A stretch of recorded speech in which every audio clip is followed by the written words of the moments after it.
Oh, black hair love, black hair love, black hair love.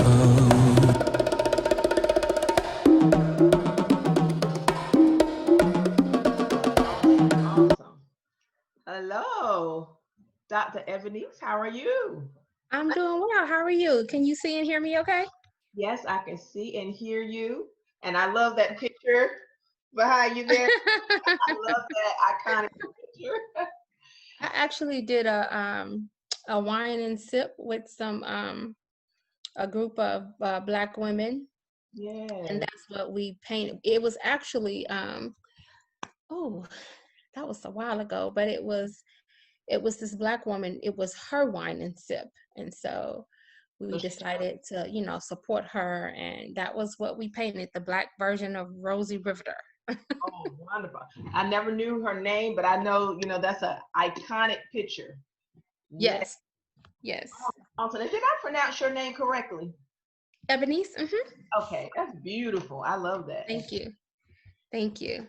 Great, great, great. Okay, I'm going to check to see if it's recording. Yep, it looks like it is recording already. Um, Okay. and I can edit, as needed. But so I just want to thank you so much for taking time out to chat with me for a little bit. I know you are a busy professional, so thank you. Sure, sure. My pleasure. Yes, yes, yes. So we're going to start with I know a little bit about you, but if you could share with the listeners, tell them about yourself and your background. Okay. I'm not used to talking about myself, so that's it's always funny to me. Like I'm originally from Chicago, so I feel like maybe I should share a little bit about my background by sharing my story. So I'm originally from Chicago, Mhm. Illinois. I grew up, born and raised in the North Lawndale area on the west side of Chicago. So if any of your listeners are familiar with Chicago, it's kind of rough. Social ills, you can think of gangs, violence, drugs, whatever. Um, and so it was, really living in that community. My parents used to say, "You're not a product of your environment," and just in a nutshell, like just really putting expectations on my life to do something great, right? And college, I worked as a parent educator. I think my internet is breaking up. Yes, yes. I didn't know if it was mine or yours. Yeah, I think my internet. Okay, I think it's okay now. Okay. And so I worked as a parent educator. Back to what your mom told you about. Yeah, so my parents used to say that you're not a product of your environment. Okay. And so, it was those kind of messages that, my family placing expectations on my life, Yeah. to do something, great, to not, just be mediocre or to not be a statistic, And so at the time when you're young like that, like you don't really conceptualize, or you can't really conceptualize. You just know that your parents are like, you better do something, Hmm. right? And so it's not until you get older where you kind of put all those pieces together. And Hmm. so I started working with children and families in different communities, in the communities where I was actually raised. I worked as a parent educator. And so that's the work that I've done. So I worked with, in child development, early childhood, family support, all of that, from Chicago to Dallas, to East Durham in North Carolina. And so I'm probably missing some places. Hmm. And so I started working at Smart Start in North Carolina, in Raleigh. And it was there that I started really focusing on racial inequities in early childhood, especially suspensions and exposure of young children, and then particularly like young Black children. Yes.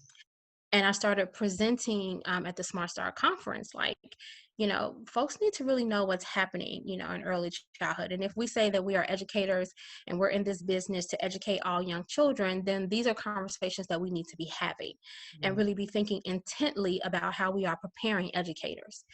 And so it's just kind of, from there, I just started, this work and started presenting, and I did my dissertation on how early childhood professionals are prepared, or how they perceive their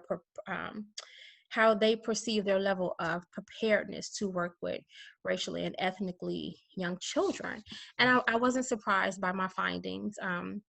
Some folks said they didn't feel prepared at all, and those that did feel prepared felt like they were prepared because they took one or two courses. And the research tells us one or two courses, those one-off courses, that they are not sufficient. Yeah. And that you need to have ongoing training and ongoing coaching and reflective supervision in order to change instructional practices and behaviors. And so it's that work that I just started to dive into about how to prepare the workforce. And so the way that I would do that and engage in that work was through professional development trainings. Wow. And my colleague and I, she actually started the Educational Equity Institute before me, and then brought me in later. And so I'm the president of the Educational Equity Institute, and my colleague is the executive director. And this is the work that we do. We go around the states. We've been getting exposure, which is really great. Yeah. Not just in North Carolina. I'm actually in Georgia now, and that's another story. Okay. But I received an email regarding the workshop that you all did last week. The racial. Yeah, the equity. Yes, yes, and I was only able to get on one day because of traveling and that nature, but it's powerful and something I've never experienced before, and we need more of. So thank you all for doing that. I'm looking forward to the recordings.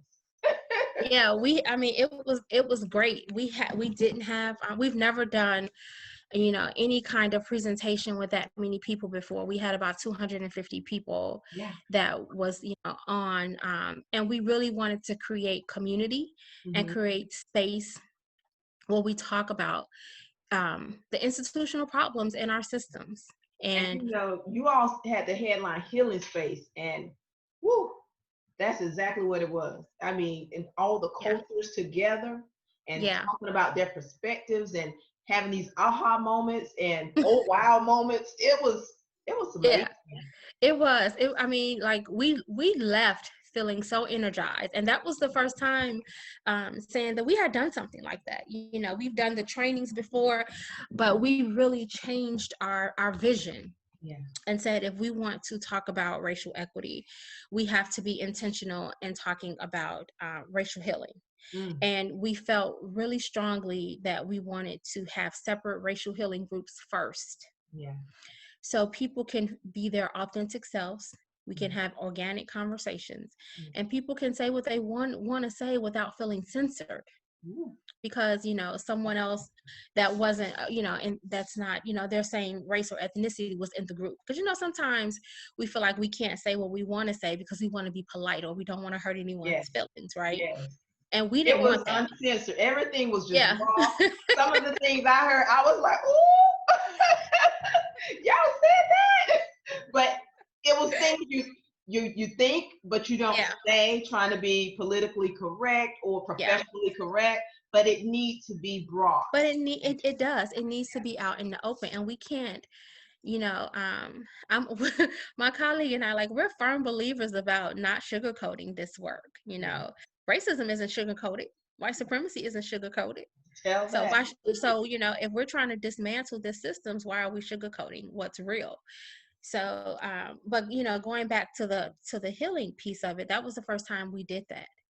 And so we got such a positive response that will be something that we've been engaging in even more. So I see that going nationwide, global wide. I mean, it's needed. It is so needed. And I feel honored. Like I said, I dropped in for a day. I feel honored to be a part of that. And I am looking forward to the recordings because it was just so powerful that you couldn't even absorb it all. It's like you had to absorb it in chunks, just a little bit. I need to go back and listen to it a little bit more and make sure I'm applying what I'm learning and sharing.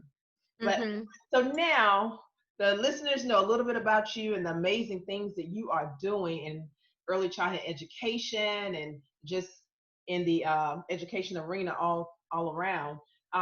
So I wanted to ask you, why would you say we need more Black children featured in early learning literature? Absolutely.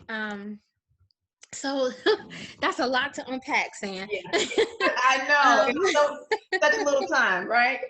it is. But one of the reasons is because we all have been socialized in this racist society, right?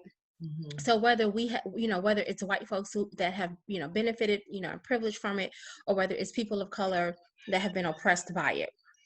And because racist ideologies such as whites are inherently superior and all other racialized groups are inferior, too often, too many times, Black children, and it starts very early, Mm-hmm. receive negative messages about their worth, Yes. about them not being deserving, Mm-hmm. that they are unintelligent, Yeah. that they are incapable of learning. And not only that they are incapable of learning, but that they don't want to learn. Mm-hmm. Right. A lot of educators, we know that there's a cultural disconnect in our education, system, where particularly in the K through third grade space, teachers are, they're white women, middle class, right, who are monolingual. They often don't have exposure or experiences with the Black and brown children in their classroom. They are not aware of their culture and their history. So, I always beg the question, how are teachers teaching children of color when they don't know about their culture and their history? How is that even Right. possible? Yeah. And so what happens is a this cultural disconnect, or this whitewashing of history, or just pure omission. And Omission. so, yes, and so that's why it is extremely important that children of color see themselves Mm-hmm. in books, and that there's authors, authors of color that are telling our story the way that it should be told, and not doing it in a way that's stereotypical, because that's the other thing too, Mm-hmm. that you can have these diversity books, that show children of color, but are these images perpetuating stereotypes? Right. And what I mean by that is that you may see, there may be a book about a young Black boy that likes sports. And so maybe the sport is basketball or football. And while on some levels that's fine, right? But at the same time, that's not the only sports that Black children play. That's, My son, he's 18, he played tennis for about 4 years. yeah. And so we have to move away, not only from not having children see themselves in the literature, Mm-hmm. but seeing themselves in different forms, because there's no monolithic way to be Black, Yes. or Latinx, or whatever, the child of, whatever, however, whatever their racial or ethnic identity is. And Yeah. so it's extremely important that we be able to tell our stories from our perspective, from our lens, because we know representation matters. I often think about, two images come to mind. I don't know if you remember this, but do you remember that little girl? Her name, I think her name was Parker. I can't remember. I can't even think if that was her first or her last name, but Parker was her name, in some way. And she was at the White House, and she saw that picture of Michelle Obama, and Yes. she was in awe. Like, Yes. as an adult, that did something to me, The because we can iconic tell picture. that this little, yes, so we can Yeah. tell that this little girl was admiring that this woman who looks like me, who Mm-hmm. has skin complexion like me, Yeah. hair looks like mine, or feels like mine, like she was being affirmed in that moment. Looking at that picture, that gives me chills when I talk about that. Yes. And then the other was when a little Black boy was in the White House, and Obama had bent his head down like this, and the little boy touched his hair. Like, that I is remember that. powerful. It That really. is powerful, because what it says is that you are in this position of power, right? And you look like me. Yes. And oftentimes, children of color do not see people, other people of color, in positions of power that look like them. So true. So So true. it is so important that we have not only children see themselves in the literature, Mm-hmm. but we have authors of color that are telling our authentic stories from our perspectives. Yes, I agree. I agree. And I think about the movie Hidden Figures. I Mm-hmm. was always told, that we weren't good at math or science or things. Oh, do the arts. They would steer you in the arts with, even in school when they're selecting your classes. And, Yes. they won't put you in the higher classes and challenging classes. And, just to see that movie, I just felt robbed, of just, like you said, that affirming that Mhm. you can do that too. I did Yeah, it, you you can. can do that Yeah, too. you can do that You too. possess Right. that as well. It's Yeah. inside of you. Yeah. So And again, that's what I mean when I say like stereotypical images. Like, there's nothing wrong with black boys playing basketball, but that's so common. And then black boys, think that that's all that they can do. Like, mhm. no, no, look, King, you can do something Yeah, else. You can play something, another kind of sport. And it doesn't mean that you are, ignoring your black culture or not embracing your black culture because you don't play basketball. Like, we have to move away from that kind of thinking as well. So, exactly. I remember in high school, if you were studious, oh, you acting white. I don't know if you uh-huh. experienced that in Chicago. Oh yeah.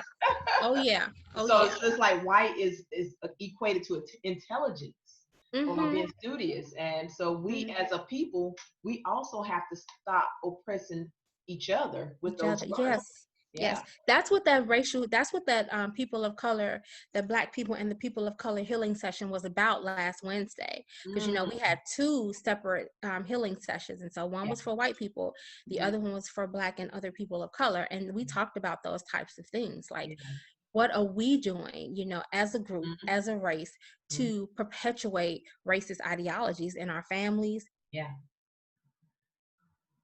in our communities, with our children? It was highly Woo. reflective, and Yeah. just made people pause and think about what it is that I'm doing and what do I need to be doing differently. Yes, yes, yes.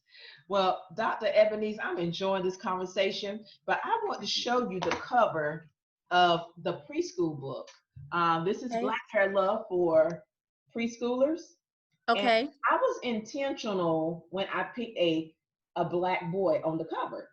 Because Yes. in my research, of course, part of my research was going on Amazon and other book sites.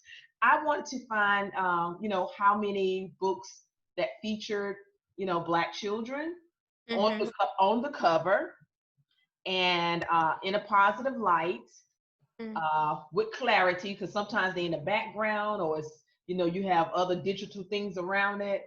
And Right. it really, I was very disappointed that I did not see a lot, and especially real pictures. So Right. this little guy is my stylist son. Okay. Great. And Great. I know in early childhood education, when you're going for that star rating, they want you to have real pictures, real light Mm. pictures of different cultures. And Mm-hmm. so I Mm-hmm. was really surprised that there are not a lot of preschool books with real pictures of Black children on the front cover, um, by themselves and featured. And to me, that's telling uh, those kids, we learned that in early childhood education, they're a blank slate. Their mind, their psyche, everything's a blank slate. But when they're exploring and they see, for instance, I had one little girl talk about she want her hair like Rapunzel.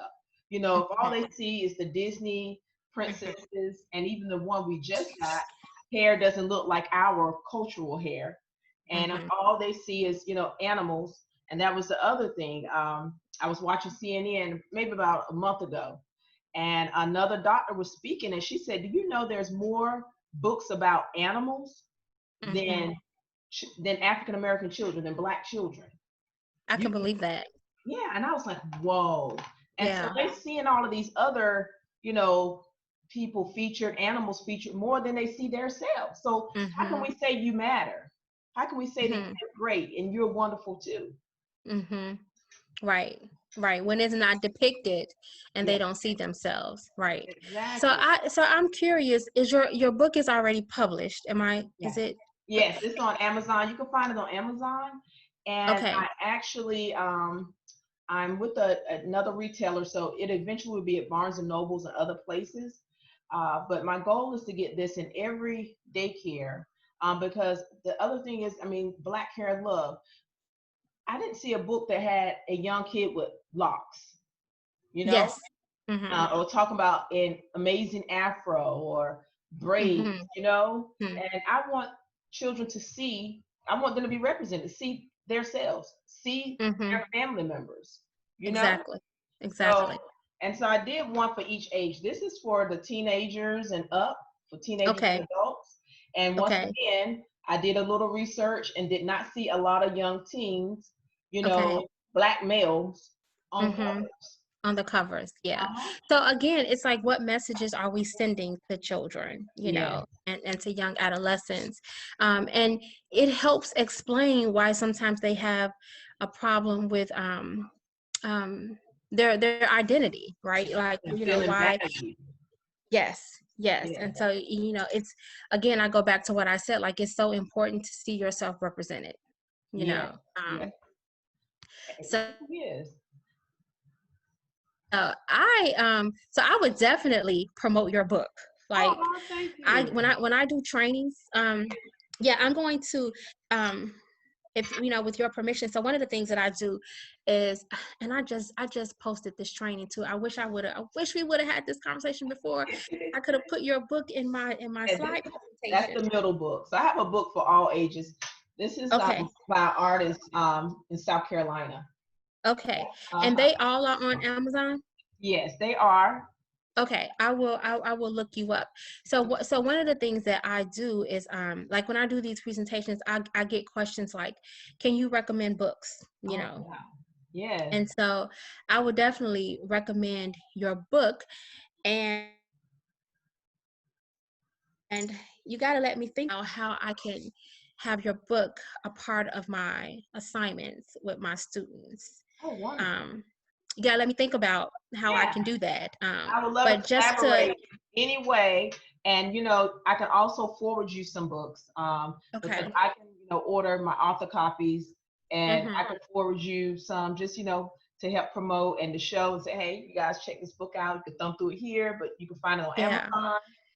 Because one of the things that I like to do, is especially when I do live trainings. I mean, I haven't done a live training since COVID, but is talk to teachers about how they can use those books to promote positive racial identity development.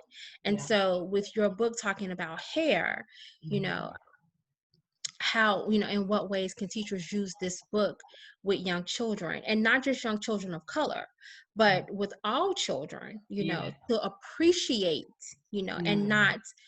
not make fun of just because Mhm. the texture of the hair is different. Yes. And so Yes. to really appreciate, the beauty, in the difference. And there's Yes. nothing wrong, with being different. And, like, I really have to try to find another word than different, because what that says to me is that it's not a part of the dominant. It's not a part of the, norm. So I got to find another word than different, because Yeah.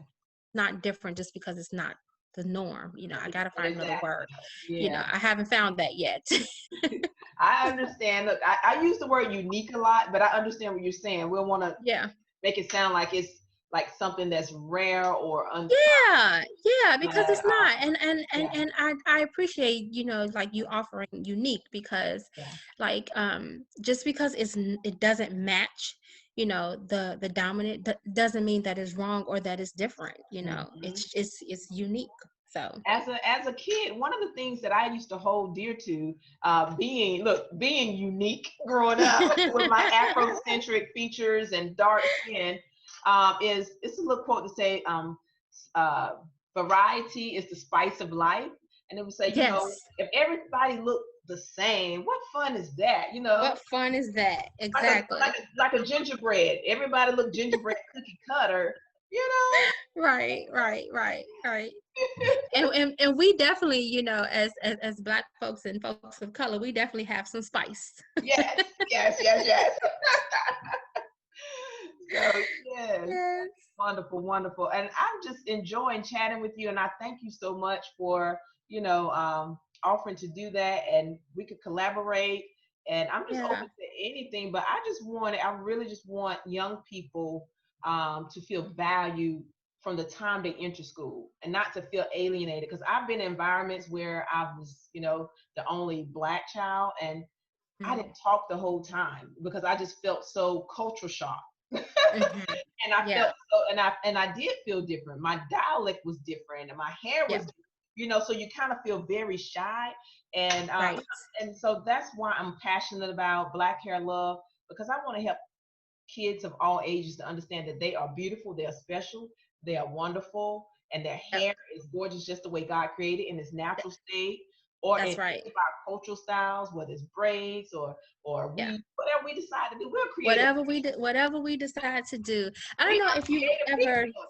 Yes, we are. We're trendsetters. I don't know if you've ever seen that this episode of. Do you watch Blackish?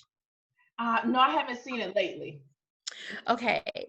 There's this episode. I think it was probably the last season, and I can't tell you, like what number it was, Hmm. but Diane was getting rid of her perm. She wanted to get rid of her perm, Okay. and she wasn't sure what she wanted to do with her hair. Yeah. And so they went to the salon, her and Rainbow. Mhm. And when they went in, it was like the black salon, right? Like we Okay. all been there and we know what that's like, right? Mhm. And Jill Scott was one of the the I love stylist. her. I do too. She's awesome.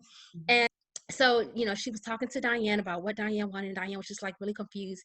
And then they did a modern day version of Good and Bad Hair. Remember that in Spike Lee's I remember the one that Chris movie, Rock. I School remember Days, Chris where Rock did they, good hair.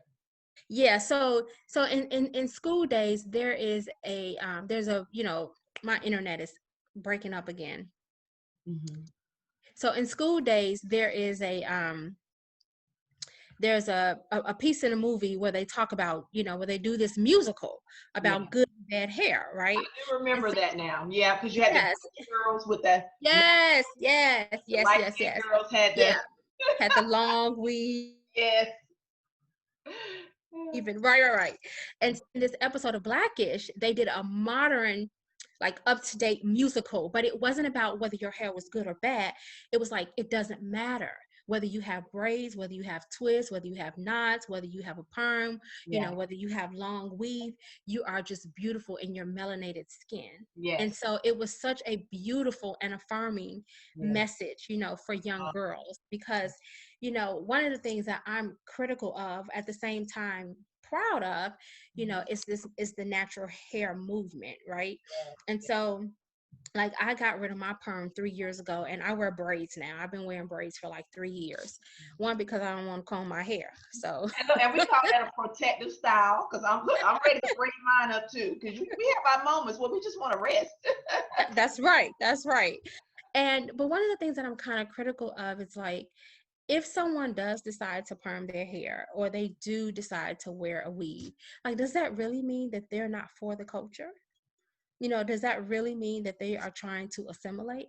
I'm not sure it does, because I've worn wigs when I didn't feel like combing my hair, or for a long time I had a perm, Yeah. especially when I had short hair, because my style was like really cute and it looked really good when it was, yeah, it was just real cute. I'm just gonna be honest about that. And but I am so down for the culture, right? And so I know who I am, and I wasn't trying to assimilate or trying to be white or trying to embrace some European features, none of that. But it was how I like to wear my hair. Yeah. And I just started to stop putting chemicals in my hair because it was breaking my hair off, Yeah. especially when I decided to color my hair. So that was my reason for not having a perm anymore. Yeah. So that's one thing that I'm just a little critical of. Like, I feel like we really have to stop criticizing, and we do that to ourselves. Not only do we get it from Yeah. the other side, but Black women and Black men are so critical about Black women and how they choose to wear their hair, and we really need to step And away from that. look, and that's what it is. It's their choice because we That's are right. people. If you look at the pictures from our ancestors in Africa, I mean, there's no, like you said, monolithic way. I mean, their hair sometimes is braided, sometimes it's weaved, and I think they use horse hair, for the straight look. And it's just we've just always loved diversity when it comes to our hair because we're so creative, and I feel like it just oozes through us. Just oozes through the pores and through our brain. Because I was that one when I was a teenager. I was that one when I would go in there and show a picture. I want my hair like this. I want this up here, this, and she would look like, what? And look, but that's just who we are. And no, Yeah. that doesn't mean we're not down for the culture. I just feel like we should educate each other and allow us to make that choice, what we want. Right. Right. Some Yeah. days I want to straight. I blow dry my hair. Some days I'm just, it's Yeah. easier for me just to be natural with my Right. Just wash and go. Like when I take my braids out and I let my hair breathe for a little while, I got these little tight little curls that come up there, and it is what it is until I decided to get it braided again. So Yeah. And one of the things I do talk about in the teen book is I do want to educate the youth to understand the power that our hair has, the money power, how, propaganda and certain pictures that make us feel like we have to wear our hair, in a European style to be Mhm. beautiful is big money for corporations who sell perms, and Right, most who of them are exploit not. us. Right. Mhm. And they're not Black businesses. I want to say Black businesses own maybe 10% of that industry. That industry. I saw that somewhere. I don't know if I Of saw Black that actual hair industry. statistic, but I did see like Black hair products that are not owned by Black people. Really, really. And And so that's big business for a lot of people. yeah, and that was really surprising for me. I was like, whoa, I didn't know that. So, you really got to do your research, and here you thinking that you're supporting, and it's like, that's not even owned by a Black business. Right. So, And a lot of times they put our face on, the mhm, box or that's just to attract us to think that it's Black owned. But yeah, yeah, our hair is big business. And I'm like, once you're educated, you realize it, just spend accordingly. Support those who support in your community, your cause, who yeah. really love you, who really love Hmm. put some Hmm. love in those products and not all those things. Right. Well, look, we are out of Absolutely. time. I enjoyed chatting with you. We'll have to do this again. Same here. And thank you for making time for me. I know you had a super busy week last week, and you're busy Yeah. forward. I appreciate you. Thank you so much. You're so welcome, and congratulations to the book, and everything. And I will go on Amazon and definitely purchase the preschool book, because I feel like I can embed that into some of my assignments with my students. I just have to figure out how, Okay. and I will let my students know as well. Thank you so much. Now, if the listeners want to reach you, do you have a website for the business? What is it? Can Education? I? Yeah, so they can Google the Educational Equity Institute. Okay. And what I can do is I'm doing it now, is that I'm putting my email in Okay. the chat. Awesome. So that way, when you download this, you'll have it. Okay, And great. then it's Yeah, it's up there. It popped up on the screen. Fantastic. the Educational Equity Institute.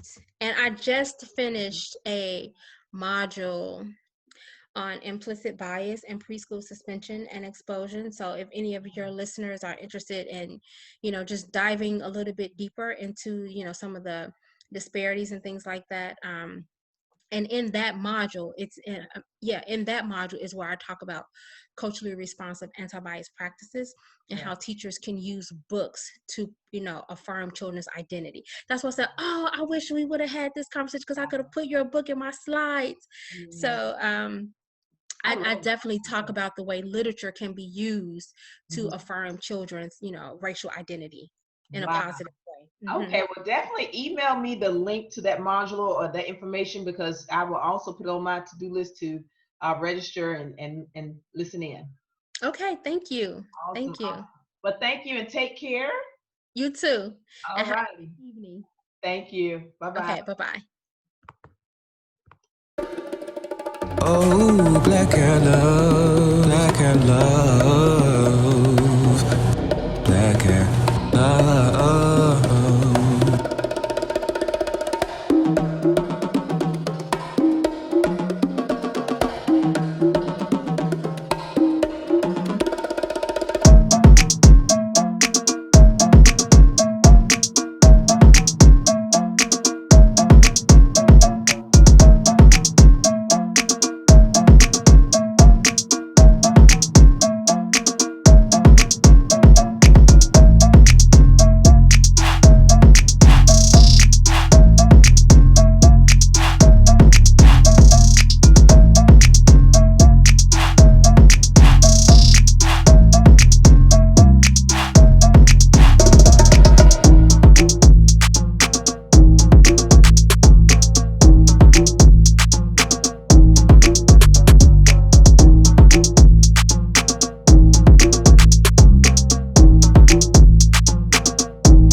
Black and love, black and love, black and love.